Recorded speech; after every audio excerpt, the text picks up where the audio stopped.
All right, so I will stay with I will start with the first 100 days as a CTO.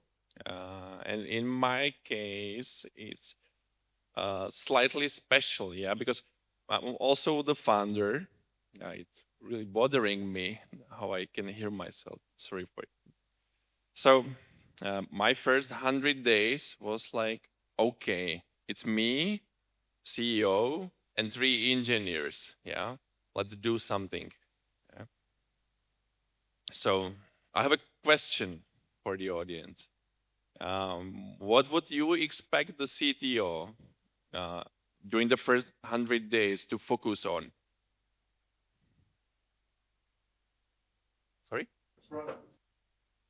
Okay. Anything else? Anything else? Okay. Money. It's a good direction. I would expect him to keep focus He focus on what? on what is company doing. Okay. The purpose. The purpose. And can we get more specific? In this case, I would say funding. Good guess. Yeah. Okay. Try some more. Getting to production. Getting to production. For whom? Whoever's buying. Yeah. Okay. That's the answer, I guess. Yeah. I have a honey. Thank you. So it will be the motive of my slides, as I rename my role to customer technology officer. Yeah, because it's I understand my role as I'm the one responsible for being an advocate of customers in front of the team that's responsible for the technology. Yeah, to make sure that customer gets the value, that the customer is happy, and to translate all the requirements to the technology, product, whatever team. But you only have 3 engineers, right? Yeah, so it's not really a huge team. Yeah. So that's why customer technology. Um, during the first 100 days, yeah, as I mentioned, we were 5. Yeah, so my first 100 days, you don't really have to manage 100 people in a team. Now we are actually more than 100 at Whalebone. So it's a different story back then. But during the first days, we had to manage the expectations and our ambition, because from the very start, we wanted to grow to a worldwide company uh, that's protecting 1 billion people worldwide, but we didn't have any money, right? So we had to focus on getting the first customers, for getting the first revenue, actually. And how do you manage this? Yeah, you have to balance the urgency. Okay, we need revenue, and the ambition. An example is we had to develop a component that will manage devices in customer networks. And basically, we ended up with a component that is able to manage 1,000 devices, not more, wouldn't scale more. We would be able to put more time into scalability, but at that time, 1,000 was more than enough. Yeah, it didn't really make sense to put more time to prepare ourselves for 5 years ahead. So it was like on purpose creating technical debt. And we knew, okay, it's a technical debt. Yeah, we will have to manage it later on. But if we try to avoid creating the technical debt at that time, uh, there would probably not be anyone handling the technical debt later on, because we would simply not exist. Yeah, later on. But similar case maybe. Who do you think did the DevOps and site reliability engineering? It was me, right? And I didn't know anything about it. Yeah, zero. Yeah, no experience. So I had to choose something that I will be able to manage as a very junior engineer. So I choose, maybe you are familiar with the technology, Ranger. Yeah. at the very first day. And it's to some extent with us still here. Yeah, the newcomers, they are like asking, why are you using this? Yeah, it doesn't really make sense. I mean, why don't you have Kubernetes everywhere? Yeah, okay, we now mostly have Kubernetes everywhere, but still something is still in Rancher, which is the heritage of my decision back then. Yeah, because we wouldn't exist if I decided back then to go directly for Kubernetes. I would still be learning the Kubernetes by now. Yeah, no chance.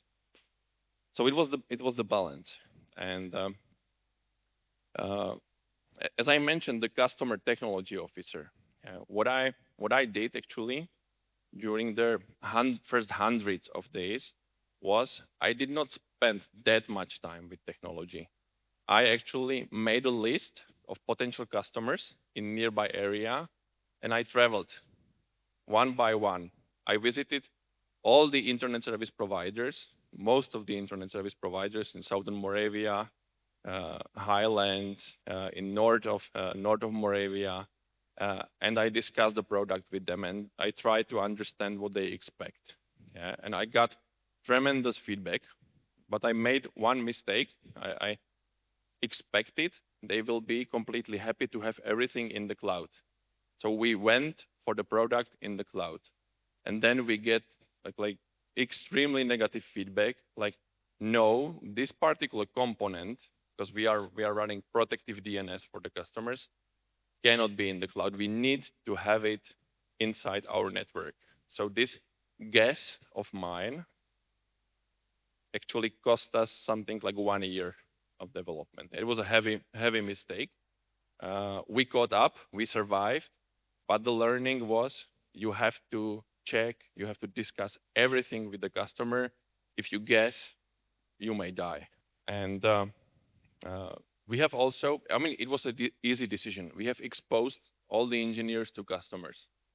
I mean, it's not a difficult decision if you are a team of 5 people and you need to provide support, you need to provide some pre-sales consulting. You basically, if I wasn't able to go there, I had to ask someone else. So it was engineers, yeah, and they hated it. Yeah, it was like I've heard so many excuses why they cannot go there and why they are not suitable to go there. Yeah, and it was true to some extent. Yeah, they were right in some cases, but what happened whenever they had the opportunity to speak to the customer directly, whenever they were forced to speak to the customer directly, they always returned and they were like extremely motivated to deliver whatever the customer asked for. Yeah, and they were repeating the customer request for like 12 months afterwards, and they were like, we have to deliver it. Yeah, that particular customer, that guy from the internet service provider, he asked for that. Why we are not working on that? Yeah, we have to speed up. It was amazing. Yeah, you have never seen such so motivated engineers, in some cases even like over motivated. Yeah, in some cases the customers ask for some really silly things. Yeah, but they really felt the value that the customer is asking for. And my focus during the first years or year, and to some extent it still applies, yeah, was that first of all, okay, customer again, I needed to check where the value is, where the revenue is, and I had to make sure that we are working on that particular stream and on that particular direction. But I was doing basically anything that we were not able to do within the current team. So during my journey, yeah, from the very beginning, I became junior DevOps. I became junior Python developer. I became junior tester. I became very junior product manager.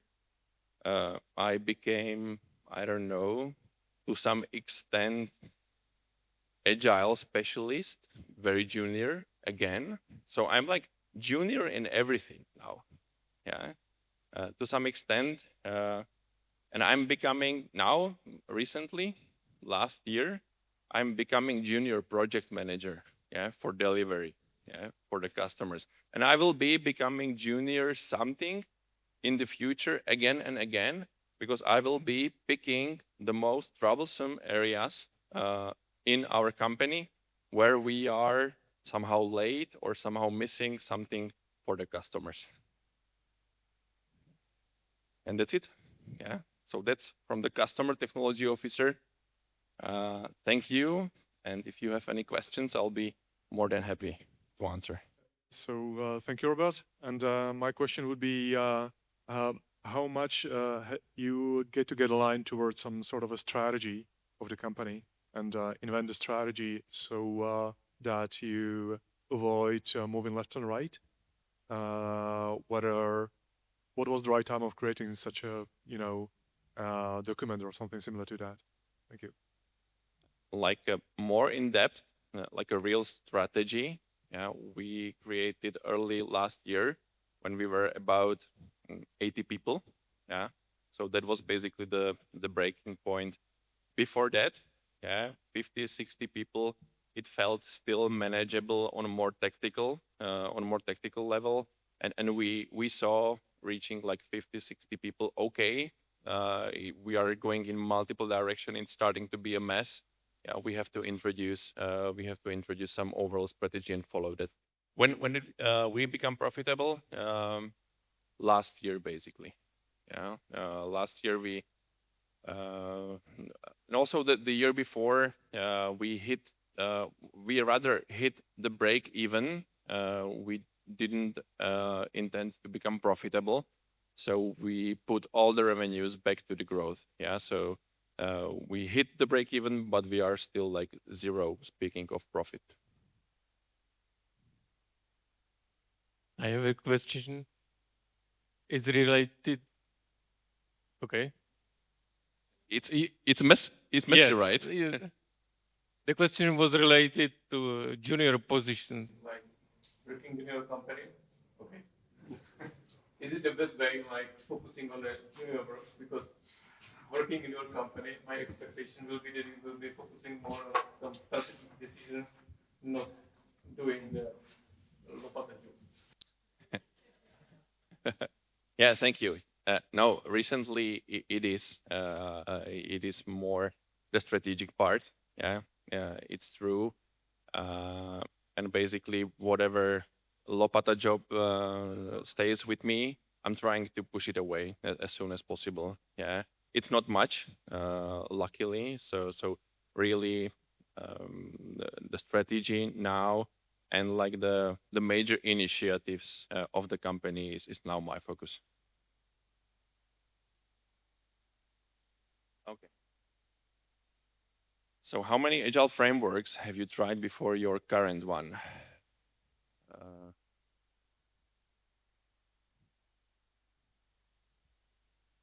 I cannot really answer. I was so junior that I'm happy we have Tomáš Paseka as engineering director on board, and he brought order into chaos in the engineering team. Yeah, so I didn't really do a good job before.